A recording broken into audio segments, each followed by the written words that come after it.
New Rennsport beta update. How's the development going? Let's find out right here, right now. Greetings Rummies and welcome to Rum, the channel sharing the joy of sim racing and to a regular review of any sim racing product that could interest you. Welcome to the channel if you're new here, and thanks to all those who come here often, especially those who subscribe. My name is Serta and I will be your host for this video. The long-awaited update of Rennsport is here and we sat down in front of it to find out what's better and what, if anything, is worse. This update, dubbed 1.6, brings two TCR cars, the Audi RS3 LMS and the Hyundai Elantra N, as well as Road Atlanta and Daytona in the Roval version. Of the new cars, the Hyundai drives quite planted, while the Audi TCR is more nervous than me before my first kiss. I tried Daytona with the Praga, especially because Morris had said they redid the physics of that car, and while it was great and great fun, I expected it to be more epic than it felt. But this may very well be a me problem. As was to be expected for this kind of car, Daytona felt quite bumpy, but not in a bad way. Graphically, it's good, but it's not quite there yet.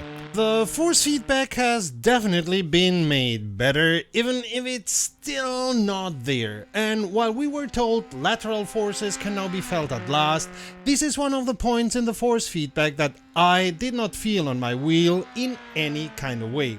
You only notice a car starting to oversteer visually, but in no way through the wheel. What you notice on the wheel, especially on the front-wheel driven TCRs, is how light the steering becomes when you go on the throttle, which is exactly what happens in real life. And if your force feedback feels much lighter, it's because the developers of Rennsport have set up power steering. This would make steering easier for sure, but it seems they went a pinch too far with it. They are already working on a correction. And if you want to do a race, brace yourself, as there are a couple of bugs there, especially with the rolling starts. We've heard of the full grid getting a drive-through penalty by no fault of their own, so maybe the rolling starts are not quite ready yet. Another thing we notice is that when you go on pause, even on single player, the car keeps moving. We can understand this happening on multiplayer, but really, give us a break if we need to pause. For example, for a bio break?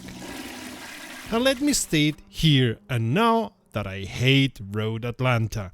This track has no flow, braking points have to be imagined, and all in all it feels like somebody just threw a coin and decided to go left or right.